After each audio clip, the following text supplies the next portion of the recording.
Denver schools at risk of shutting down. If you fail on educating our kids, how are we to survive as a society? Tonight, we're hearing from parents concerned their kids might have to find a new place to learn. Support from halfway around the world. Connection now is our power. How a Colorado man is helping his friend fight for freedom in Ukraine. And addressing Colorado's fentanyl crisis. A bill to hold drug dealers accountable faces its first test at the Capitol. Growing concern tonight over the future of Denver public schools. Now, with the district facing declining enrollment, there's a committee exploring whether to close or consolidate schools. So where does that leave our kids? That's what parents are asking tonight, worried about the future of their child's education. Tonight, Denver 7 CB Cotton is digging deeper into their concerns. Can y'all hold these up maybe? By holding up these flyers, You need to hold one. these parents hope to hold Denver public schools accountable. DPS is beholden to our interests and what we deem as best education for our kids. This group, Mamas de DPS Peleando por las Escuelas Públicas, or DPS Moms Fighting for Public Schools, gathered outside Fairview Elementary on Tuesday evening to speak out against the district's handling of declining enrollment. How do they carry out that plan? Through confusing messages, a lack of transparency. Right now, Denver public schools could potentially close or consolidate schools struggling with enrollment. Parent Radhika Nath has concerns about how it will impact the district's Black and Latino communities. When you close down a school, you leave a wound in a community. You leave wound for businesses, you leave wound for those children and those families who are all now scrambling to find other alternative sources of education. In January, Denver Public Schools created a declining enrollment advisory committee made up of at least 30 members, a variety of teachers, parents, and district staff. The committee is supposed to recommend certain criteria to the superintendent for closing or consolidating schools. But parents here who identify as Latino say they feel the district has shut them out of that process. Siento que no nos valoran precisamente porque This mother saying she and others don't feel valued because they're a small community, many of whom don't speak English. But Denver Public Schools pushes back on these claims. In a lengthy statement, the district says they have strong representation from the neighborhoods most impacted by declining enrollment. I do not want to go from this to the next crisis. Declining enrollment is not solely a Denver issue. It's pretty simple. We've seen a big slowdown in births. State demographer Elizabeth Garner says in part that's because of a declining birth rate. Starting back in 2007, that was our peak birth. We've seen a slowing in births ever since. So with fewer kiddos, that means lower school enrollment. And lower school enrollment leaves DPS little choice but to act. These parents just wish they felt a little more involved in the process. And parents who gathered today say they also feel committee meetings are shrouded in secrecy. The district tells me they consider the meetings as work sessions, so they have them closed to the public to allow for open discussion among members. The district also pushes back on the transparency concerns by saying they have meeting recaps and a community feedback form available online. But of course, some parents feel the district can and should do more. In the newsroom, I'm CB Cotton, Denver 7. CB, thank you for that. At the State House tonight, a committee is still debating at this hour a bill intended to hold fentanyl dealers accountable. The hearing's been going on since early this afternoon in the House Judiciary Committee. The bill in focus would hold dealers liable for deaths and raise possession of 4 grams of the drug to a felony. And while the bill centers on punishing dealers, some worry it could have harsh consequences for those struggling with addiction as well. I want whoever is selling any kind of any pill, because they shouldn't be selling it anyway, to be accountable for my daughter or anybody else's. We don't want to see these casual users charged with a felony. Our heart is really for them to get help, to get off their addiction. It's not to put them behind bars for some bad choices. On the other end of the debate, critics worry the bill does not go far enough and that possession of 4 grams is still too lenient. The law enforcement is holding fast on zero tolerance for this, and so, quite frankly, so are the Republicans. Now, there are discussions over potential changes to this bill, and we will be following this debate closely. Wildfires have forced at least 125 people to evacuate in southeastern Colorado. 2 buildings have burned already, and firefighting teams from Douglas and Arapahoe counties are headed down as we speak to go help out. The Bent's Fort fire in Otero County is roughly 1,000 acres in size and just 10% contained. And it's unclear how large another fire near Fort Lyons is, but we know it's 0% contained.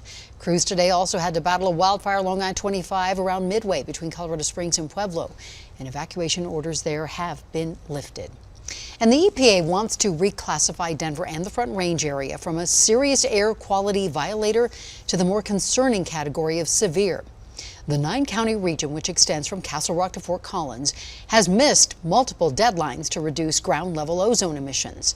A change in classification would force officials to implement new measures aimed at cutting emissions and pollution in the metro.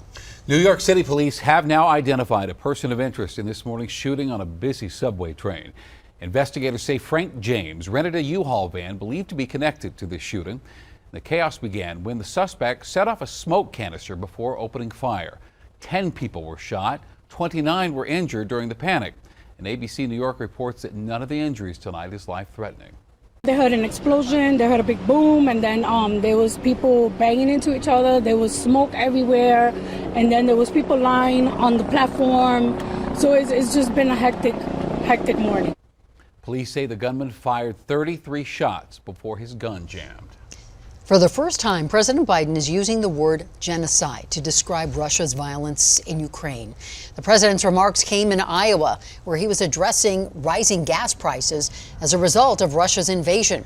And when asked to expand on his use of the word genocide, the president accused Russia of trying to exterminate Ukrainian culture. I called it genocide because it's become clearer and clearer that Putin is just trying to wipe out the idea of even being able to be a Ukrainian.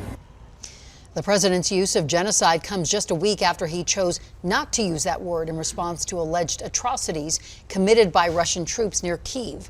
Meanwhile, the U.S. is getting ready to send more military assistance to Ukraine. An announcement could come tomorrow. And the powerful and tragic images coming out of Ukraine are showing the entire world the devastation of the war there. And they are inspiring activists here in Colorado to help in the fight.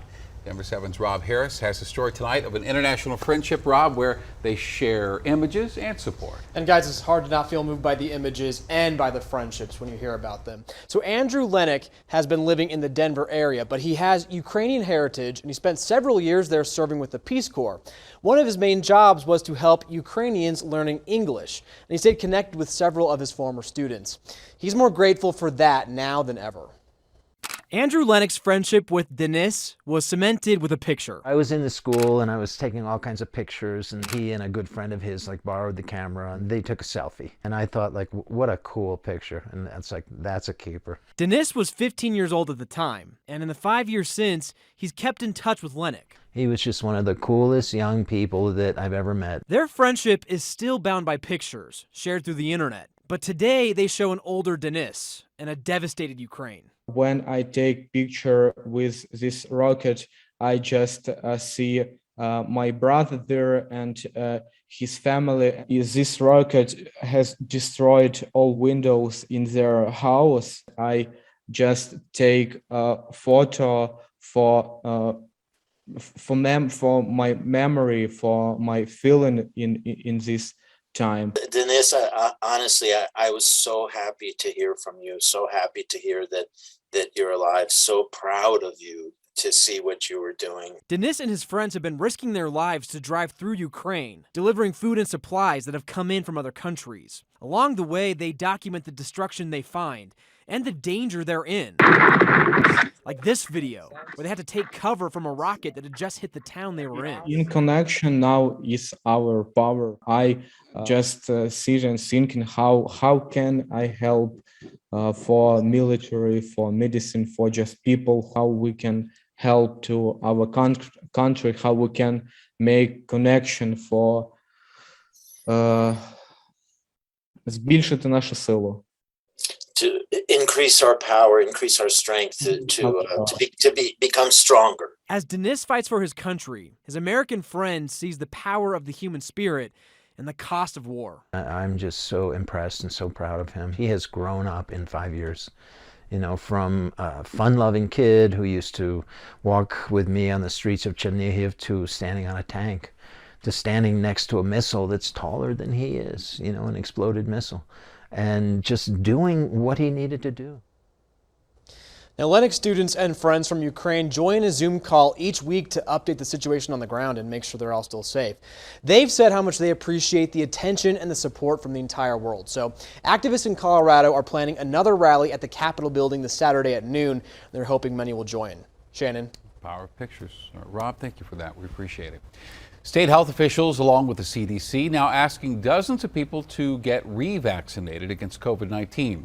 Officials say 68 doses of the Pfizer vaccine administered at Health Now Family Practice in Centennial are considered invalid because of storage and handling issues. Health Now, in fact, was suspended from the state's vaccine program last week. The clinic will be reaching out to affected patients with information on getting revaccinated. A CU Boulder police officer on paid leave tonight as he is investigated for offensive remarks. In a tweet, CU police said it is aware of allegations of racism, anti-Semitism, and unprofessional conduct against this officer. Police have not yet publicly identified that officer. All right, take a moment and look at these incredible pictures from the Adams County Sheriff's Office. The department says a deputy stopped a wrong-way driver on I-70 by allowing his squad vehicle to get hit. That vehicle was headed west in the eastbound lanes of I-70. This was near Byers. Several vehicles had been stopped, and they could have been hit head-on without the deputy's heroics. Both the deputy and the wrong-way driver survived the crash without any major injuries, and it's not yet clear if that driver is going to face any charges. More snow hitting the high country tonight. I'll let you know if we'll see any flakes here in the metro. The smallest table you might ever see. He's darling. After the break, a Colorado couple explains how they came to serve dinner to squirrels. And DU Hockey celebrates its latest national championship.